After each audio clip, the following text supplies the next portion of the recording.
Sa kanilang season sa bingit ng kapahamakan, ang mga Stars ng Phoenix Suns ay nagningning sa pinakamataas nitong Lunes laban sa Minnesota Timberwolves. Ngunit hindi sapat.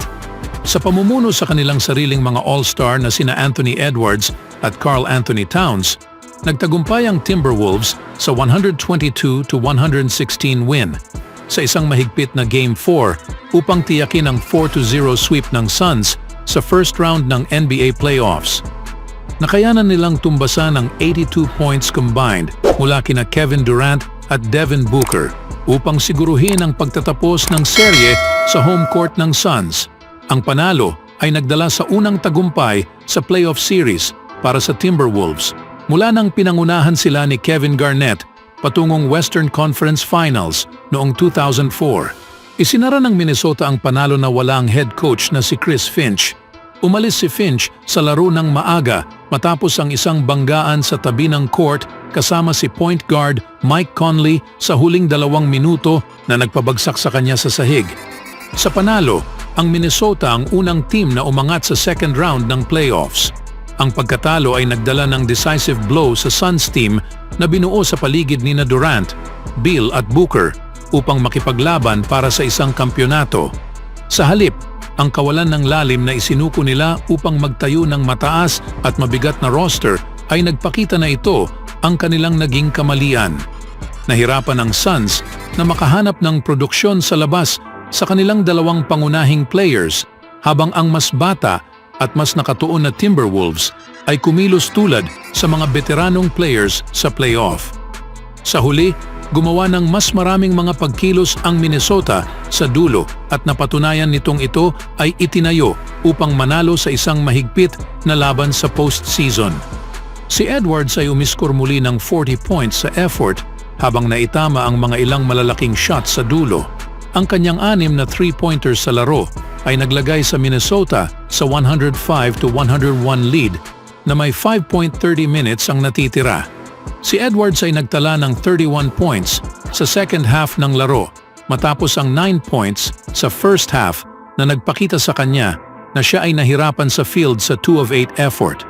Nagtapos siya na may 40 points, 9 na rebounds, 6 na assists, 1 steal at 2 blocks patungo sa unang tagumpay sa playoff series sa kanyang karera. Tumama siya ng 13 of 23 mula sa field kasama ang 7 of 13 effort mula sa long range.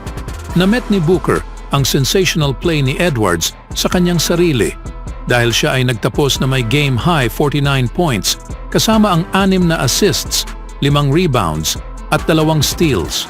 Tumama siya ng 20 of 21 free throws at 3 of 5 shots mula sa long range, kabilang ang isang transition 3 na naglagay sa Suns sa 99-95 lead sa maagang fourth quarter.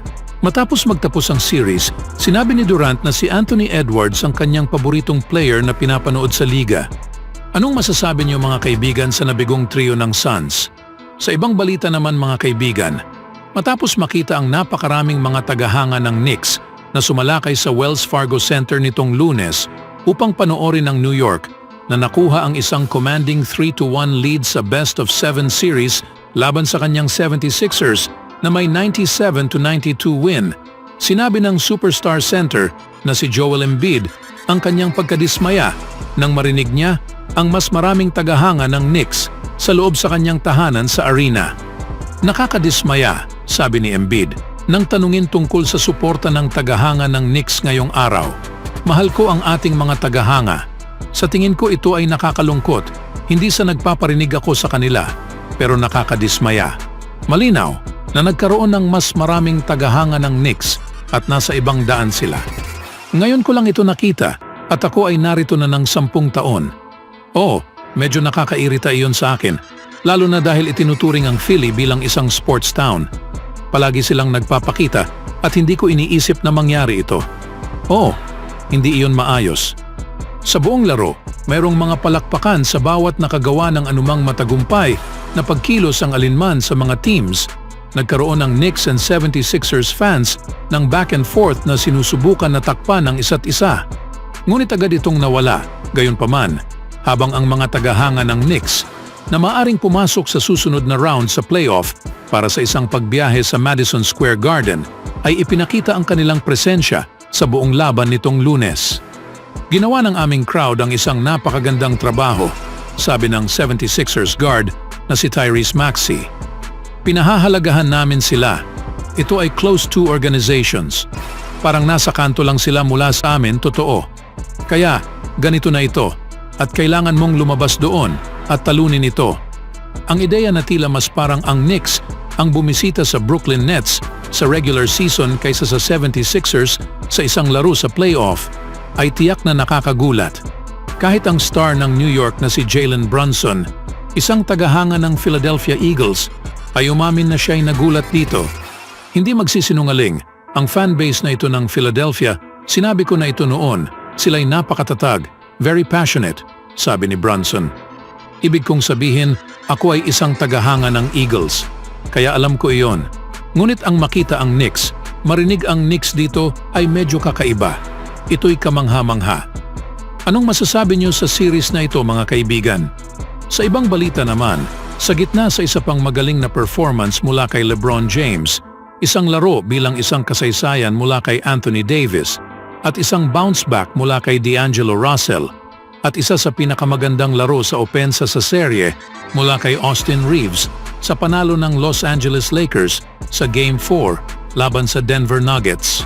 Nakamit ni Reeves ang 21 points at game-high 6 assists habang napigilan ng Lakers ang elimination. Si Reeves ay inatasang bantayan si Nuggets star Jamal Murray sa karamihan ng serye at nagawa naman niya ang nararapat na trabaho na naglimit kay Murray sa 38% shooting mula sa field at 20.8% mula sa 3-point range. Ngunit maganda na makita siyang nagbigay ng tulong sa opensa sa laro sa Game 4. Ang Lakers ay nasa 3-1 deficit pa rin laban sa Nuggets at syempre, wala pang NBA team na nakabalik mula sa 3-0 deficit para manalo sa serye. Ngunit masaya si Reeves na may pagkakataon ang Lakers na maglaro ng isa pang laro at naniniwala siya na handa sila sa hamon na naghihintay. Mayroon tayong isa pang pagkakataon na maglaro ng isa pang laro. At kung mananalo tayo, babalik at maglaro ng isa pa at magpatuloy mula doon, sabi ni Reeves. Siyempre, naisa na natin na manalo ng 4-0. Ngunit hindi pumabor ang ating pagkakataon, ngunit anumang oras na magawa nating manatiling nasa ibabaw ng tubig, may pagkakataon tayong gawin ang isang espesyal na bagay. Handa kami sa hamon. Isang hamon ang talunin ng Nuggets ng isang beses. Hayaan pa ang tatlong magkasunod-sunod na pagkakataon na kailangan gawin ng Lakers upang manalo sa seryeng ito. Ang isang malaking dahilan kung bakit nila nakuha ang kanilang unang panalo sa serye ay dahil hindi sila na-dominate sa third quarter. Sa tingin ko, isa itong punto ng emphasis na ganap talagang nagkaroon ng rason sa pagpasok sa ikatlong quarter. Isang panalo sa ikatlong quarter, dagdag ni Reeves. Siyempre, hindi namin nagawa iyon, ngunit sa kanilang pagkatalo sa amin ng 2 puntos sa ikatlong quarter, nasa itaas pa rin kami ng 11 o 12 points o kung ano man iyon kaya sa kabuuan, maganda pa rin sa amin ang third quarter.